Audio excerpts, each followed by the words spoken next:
benang merah awal terbentuknya revenge pornografi ini dan kenapa makin marak ya, makin banyak terjadi belakangan, bukannya makin Dari data yang kita temukan bahwa 93% korban revenge porn itu mengalami beragam gangguan mental seperti misalnya dari gangguan tidur, trauma, kecemasan, depresi, PTSD.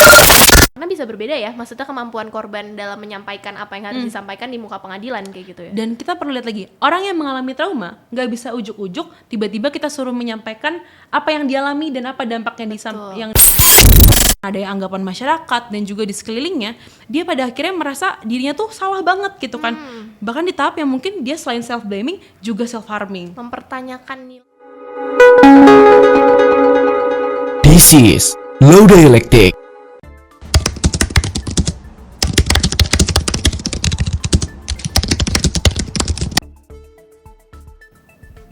Hello Science, welcome back to Alsa Low Dialectic Podcast presented by Alsa Local Chapter Universitas Pajajaran.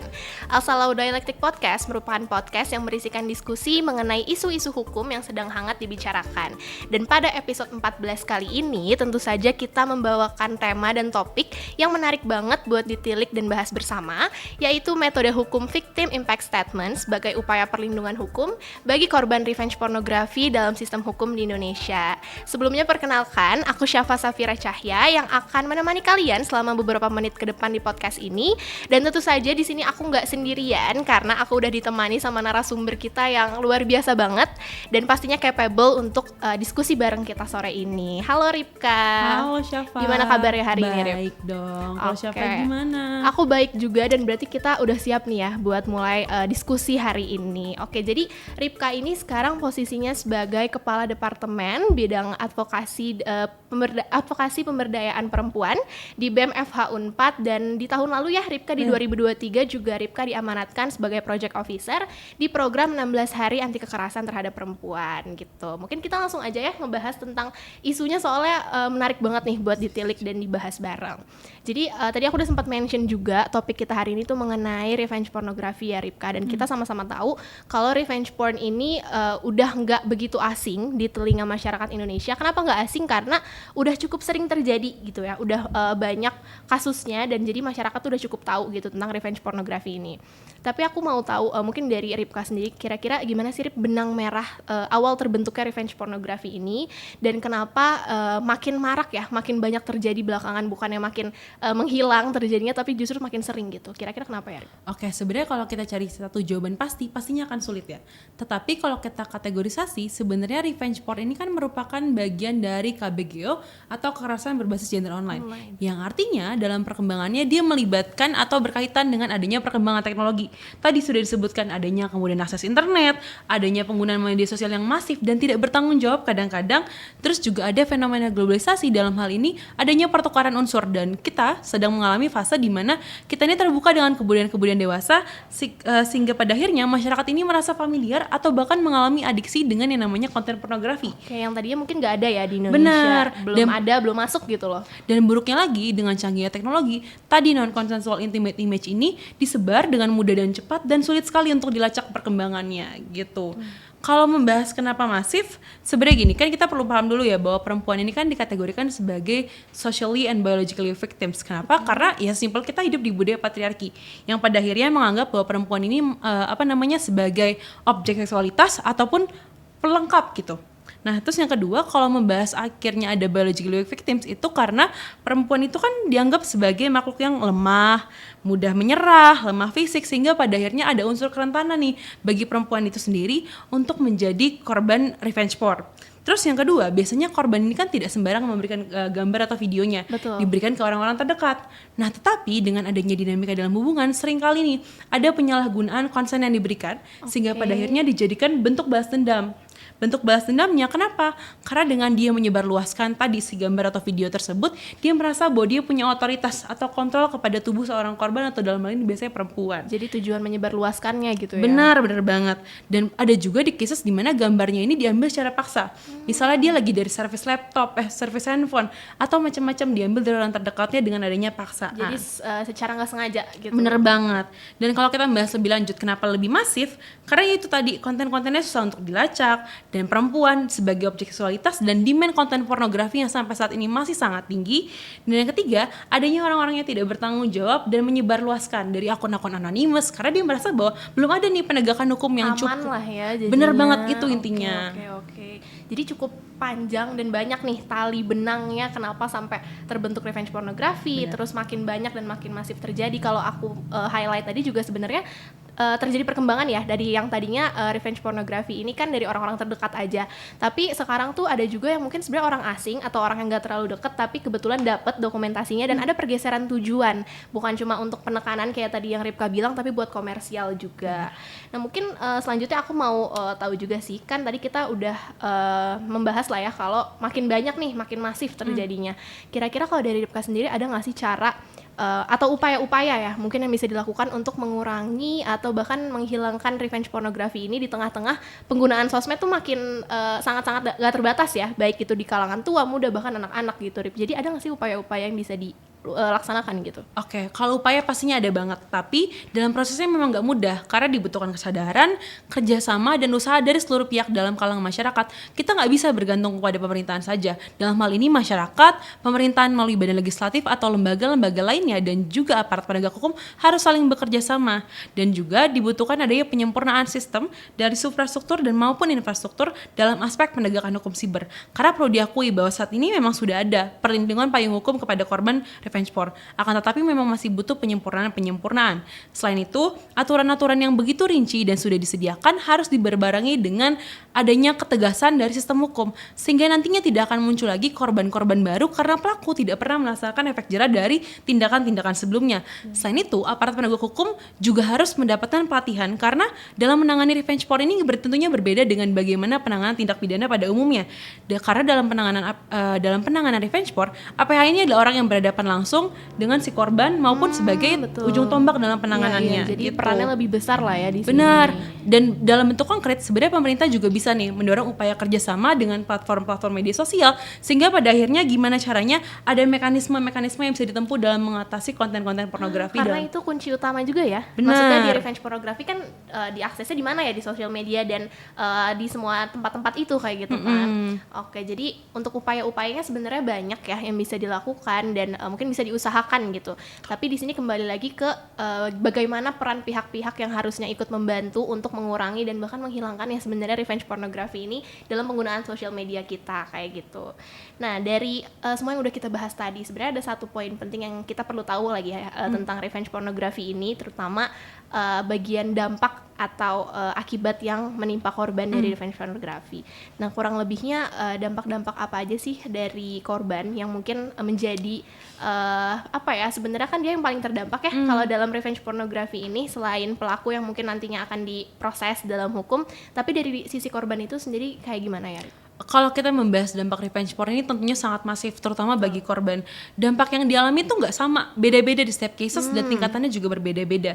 Dan nantinya apa sih dampak yang ditimbulkan? Bisa fisik maupun juga mental. Dari data yang kita temukan bahwa 93% korban revenge porn itu mengalami beragam gangguan mental seperti misalnya dari gangguan tidur, trauma, kecemasan, depresi, PTSD, perasaan bersalah, ketakutan berlebih, dan segala macamnya. Karena perlu dipahami, ketika seseorang direnggut otoritas atas tubuhnya, akan ada fase trauma yang dia lalui. Dan dalam hal ini, kalau kita bahas contoh konkretnya, ketika seseorang korban revenge porn misalnya, dia udah menanggung rasa malu dan ketakutan karena ada yang anggapan masyarakat dan juga di sekelilingnya, dia pada akhirnya merasa dirinya tuh salah banget gitu kan. Bahkan di tahap yang mungkin dia selain self-blaming, juga self-harming. Mempertanyakan nilai Benar. dirinya ya.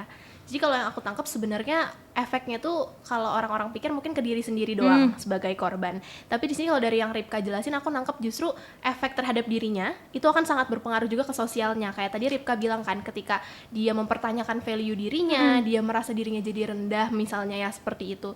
Dan dia kan punya ketakutan untuk kembali ke lingkungan sosial. Dan mungkin tadi Ripka juga sempat mention bisa aja misal kalau korbannya masih kuliah itu bisa jadi keluar dari universitas, atau mungkin kalau di tempat kerja dia nggak sanggup dan memiliki rasa takut untuk kembali ke lingkungan itu, dia jadi mengurung diri lah ya, mengucilkan diri. Jadi bisa dikucilkan oleh sosial maupun ada rasa dari dirinya sendiri untuk menghindar karena ya tadi dia mempertanyakan kecenderungan menarik diri sih sebenarnya. Iya betul, kecenderungan menarik diri dari korban.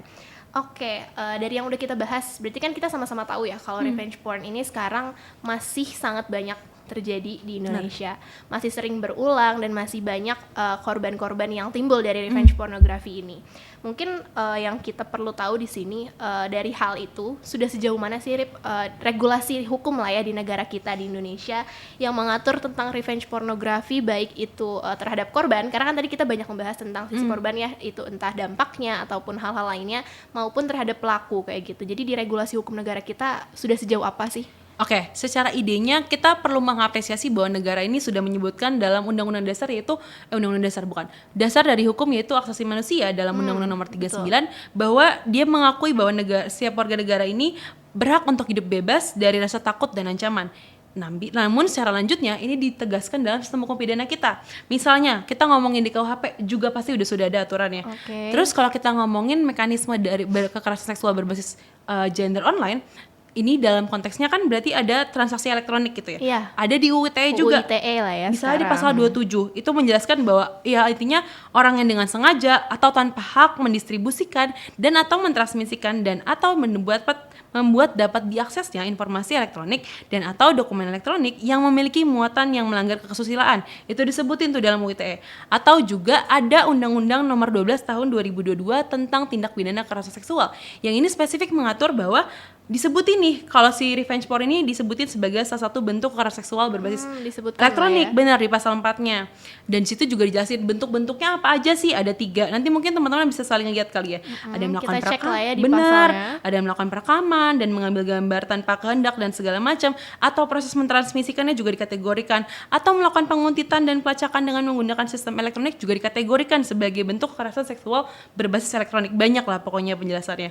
Selain itu perlu dicatat juga bahwa dia menyebutkan bahwa apa yang dilakukan sebelumnya itu harus punya maksud. Apa maksudnya? Untuk melakukan pemerasan misalnya, pengancaman, memaksa, menyesatkan, memberdaya untuk tidak melakukan suatu, supaya melakukan suatu, dan lain-lain gitu. Oke, jadi mengacu juga ke tujuannya apa nih? Benar, gitu ya? spesifik seperti hukum pidana pada umumnya. Terus juga spesifik kalau kita bicara soal korban, sebenarnya udah ada tahu aturan Undang-Undang Nomor 31 Tahun 2014 tentang perlindungan saksi dan korban, di mana dia ngatur nih definisi korban itu sebenarnya apa aja sih, dan juga dia mengatur adanya 16 hak korban yang perlu dipenuhi. Misalnya apa? Memberikan keterangan tanpa tekanan. Itu kan penting ya buat orang yang mengalami trauma. Terus juga misalnya dia bebas dari pertanyaan yang menjerat gitu. Dan yang bisa juga dia harus mendapatkan informasi mengenai perkembangan kasus, putusan pengadilannya, dirahasiakan identitasnya supaya dia tidak perlu menanggung rasa malu. Terus juga mendapatkan pendampingan kalau memang ternyata dibutuhkan gitu. Jangan lupa juga sebenarnya kalau diperhatiin lagi udah ada nih aspek yang memperhatikan pemulihan dari korbannya di luar dari proses pidana, yaitu berkaitan dengan restitusi dalam pasal 30 sampai 38-nya. Oke, itu tentang restitusi untuk korban. Iya, benar. Berarti sebenarnya sudah cukup banyak gitu yang dimuat dalam aturannya gitu. Oke, berarti sebetulnya di hukum Indonesia sendiri baik yang itu sudah secara jelas terhadap revenge pornografi ataupun tentang bentuk pelecehan seksual lainnya itu udah cukup banyak ya payung hukumnya di sistem hukum Indonesia. Walaupun revenge pornografi ini karena bukan sesuatu yang udah ada dari dulu ya, karena kan perkembangan teknologi, balik lagi perkembangan teknologi, penggunaan sosial media yang akhirnya menimbulkan fenomena ini gitu kan. Jadi baik yang secara langsung ataupun enggak sebetulnya sudah ada di regulasi hukum Indonesia. Tapi dari semua yang kita mungkin pelajari lah ya di sini tentang regulasi hukumnya dan yang kita sudah tahu dari Ripka sendiri, mungkin apakah regulasi hukum bagi korban itu udah cukup memayungi mereka sebagai korban revenge pornografi, terutama kalau kita lihat lagi kembali tadi kita udah bahas ya dampak-dampaknya apa aja terhadap korban yang cukup banyak dan sangat besar. Apakah kira-kira regulasi-regulasi hukum itu udah cukup memayungi mereka seperti itu? Oke, kita perlu mengakui dan mengapresiasi bahwa sebenarnya payung hukumnya sudah ada. Betul. Tetapi belum cukup memadai dalam hal memberikan perlindungan yang komprehensif. Misalnya kita kalau lihat faktanya dalam pasal 27 ITE itu seringkali berhadapan dengan kasus di mana perekamannya itu terjadi dengan konsen. Tetapi tidak untuk disebarluaskan, konsen hanya sebatas untuk direkam. Itu yang harus ditekankan ya. Betul. Tetapi ini ada perkembangannya. Tadi pihak ketiga pada akhirnya punya dokumentasinya dengan cara diambil secara ilegal lah intinya. Dan menyebarluaskan atau disalahgunakan. Yang mana itu nggak ada konsen ya. Betul, dari korban konsennya nggak ada. Nah permasalahannya kalau mengacu dari pasal 27 tersebut ada frasa membuat dapat diaksesnya. Dan dalam hal ini ada posibilitas bahwa akhirnya pemeran dalam gambar atau video tersebut yang memang tidak sengaja untuk menyebarkan video tersebut dapat terjerat hukum juga gitu. betul. Jadi Intinya ada tafsir yang bisa dikembangkan di sana yang pada akhirnya berdampak buruk gitu kepada korbannya. oke, jadi mungkin sudah cukup memayungi, kembali lagi ke bagaimana saat Betul. nanti pelaksanaan dari regulasi hukum tersebut ya, dan mungkin apakah secara jangka panjang ataupun jangka pendek gitu kan dari Nah, ini juga nih perlu dibahas. Ketika udah ada sistemnya yang cukup memadai, tapi ini bergantung nih kepastian hukumnya kepada penanganan dan penerapannya. Oh, betul. Karena bergantung kepada si interpretasi hakimnya, masih bergantung kepada subjektivitas interpretasi hakim. Misalnya, kita perlu mengakui bahwa saat ini Indonesia memiliki keterbatasan digital forensik dan juga lemahnya pengetahuan APH terkait dengan revenge porn itu sendiri. Sehingga amat dimungkinkan ada kasus-kasus yang dialami oleh korban-korban berbeda, tetapi penanganannya bisa berbeda. Kenapa? Karena ada perbedaan interpretasi hakim gitu. Sedangkan kalau kita bahas dari pasal 21 UU TPKS, dijelaskan bahwa PU, hakim, dan juga penyidik, dia itu harus memenuhi syarat-syarat yang harus dia dapatkan sebelum dapat menangani perkara-perkara seperti ini, yaitu tadi memiliki integritas dan kompetensi tentang penanganan perkara TPKS dan juga telah mengikuti pelatihan gitu.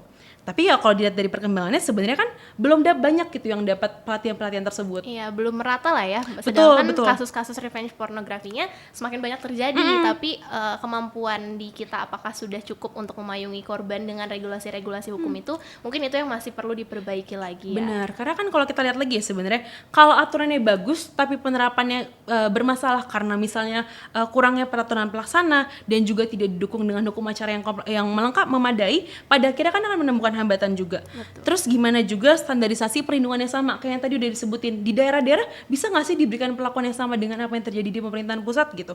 Atau kita contohin aja, misalnya LPSK itu kan hanya ada satu di pusat gitu, pemerintahan pusat. Gimana caranya jangkauan yang diberikan bisa sampai Lebih luas ya. bisa sama dengan ada yang di daerah-daerah di pelosok sana.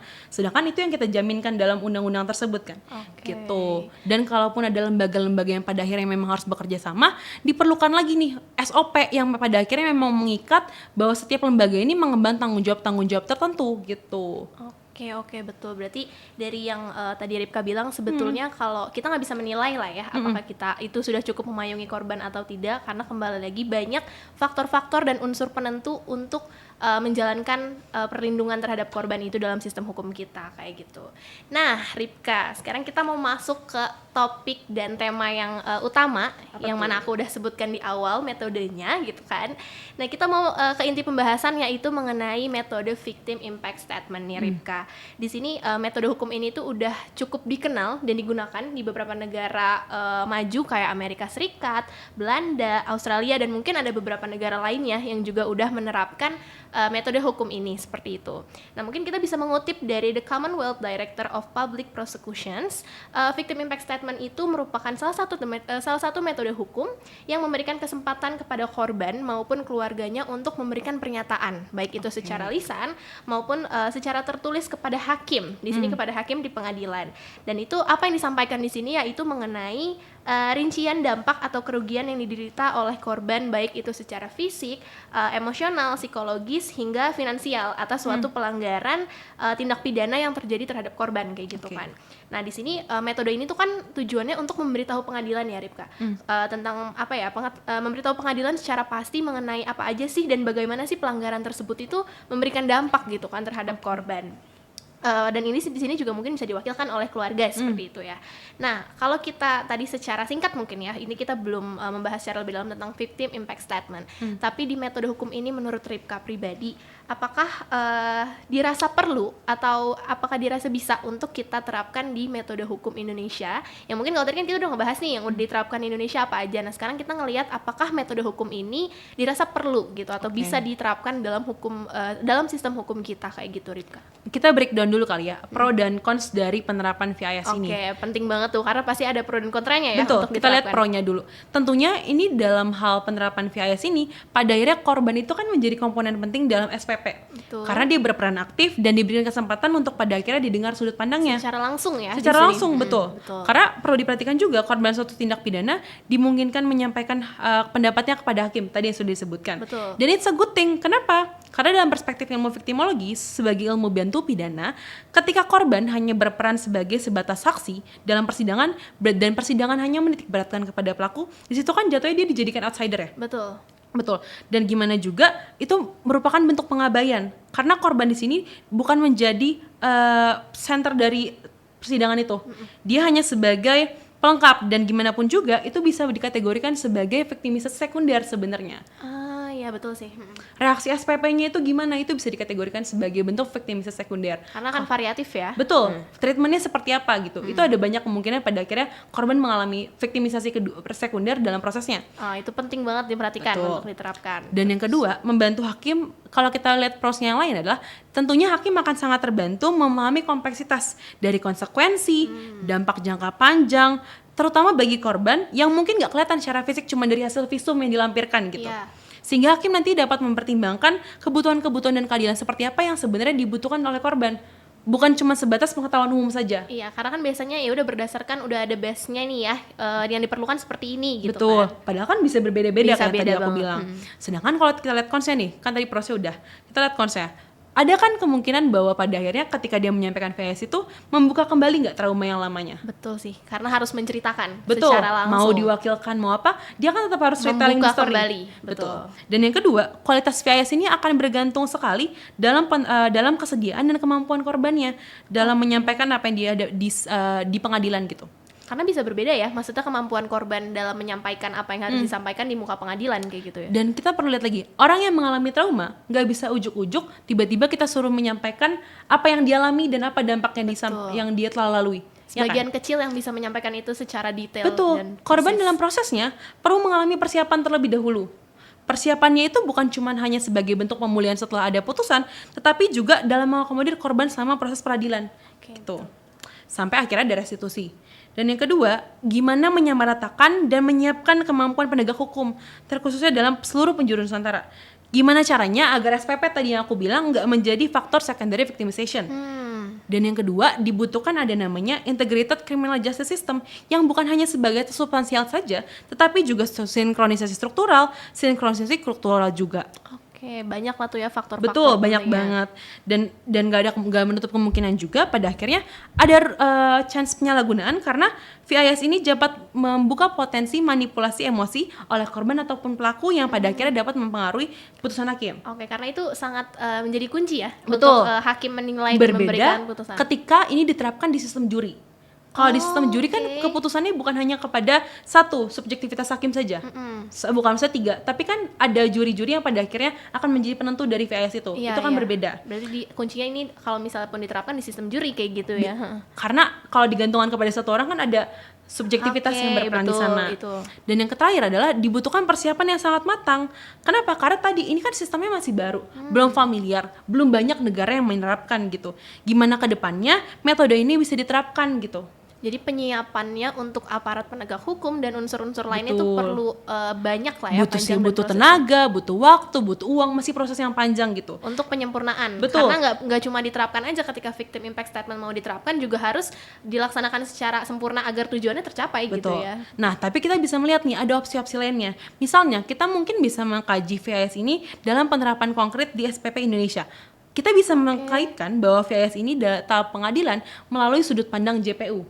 Oke. Kenapa? di sini. Karena sebenarnya kan secara tidak langsung JPU ini kan menjadi wakil korban ya dalam memperjuangkan keterwakilan korban dan apa kebutuhannya gitu. Iya, betul. Betul. Dan yang kedua, jika VIS ini diterapkan dalam hukum positif Indonesia, sebenarnya kalau kita lihat lebih efektif itu dibutuhkan dalam mekanisme alat bukti permulaan. Karena biasanya kasus revenge porn itu kendalanya ada di alat bukti permulaan. Oke. iya, Korban betul. ini seringkali susah untuk memperoleh alat buktinya dan juga kesulitan untuk mengumpulkan alat bukti lainnya. Belum lagi dia harus berhadapan dengan ancaman dan stigma di masyarakat. Iya, Jadi itu yang rather than- menimbulkan ketakutan ya betul. buat korban. Jadi rather than difokusin kepada pengadilan, proses peradilan, apa nggak coba dilihat dari sistem-sistem sebelumnya yang pada akhirnya belum terakomodir gitu kepentingannya kayak gitu. Oke, jadi makanya tadi benar kata Ripka juga ya, apakah mau diterapkan atau enggaknya di Indonesia, kita harus melihat lagi, harus menilik lagi ada pro dan kontranya, karena di sini Betul. kita breakdown ya, apa kekurangannya, apa kelebihannya. Oke, misalnya harus diterapkan, tapi ada faktor-faktor nih yang harus diperhatikan, karena di sini kalaupun mau diterapkan di sistem hukum kita gitu kan, butuh penyiapan lebih lanjut Betul. dalam segala aspeknya, terutama di aparat penegak hukum yang nantinya akan menjalankan metode hukum ini, seperti itu. Oke, sayang banget nih Ripka, kayaknya diskusi kita kita hari ini cukup sampai di sini dulu. Aku ngucapin makasih banyak banget buat Ripka karena udah menyempatkan waktu kita di sini saling berdiskusi lah ya soal topik yang cukup seru untuk ditilik dan dibahas bersama ini. Aku sebagai di podcaster hari ini, Syafa Safira Cahya, aku mengucapkan terima kasih banyak untuk Alscience yang sudah mendengarkan podcast. Semoga semuanya apa yang udah kita bahas hari ini ya itu bisa berguna dan berfungsi untuk kita semua. Dan teman-teman Alscience jangan lupa untuk tunggu Alsa Laudaelectric Podcast episode-episode berikutnya karena akan banyak banget isu yang kita bahas selanjutnya, baik itu di hukum pidana, perdata, ekonomi, hukum internasional dan lain-lain kayak gitu. Oke, mungkin terakhir aku mengucapkan terima kasih lagi untuk Ripka dan teman-teman juga nanti nonton lagi episode Alsa Laudaelectric Podcast-nya. Sebagai penutup, in Alsa we learn, in Alsa we connect, in Alsa we develop, Alsa always be one.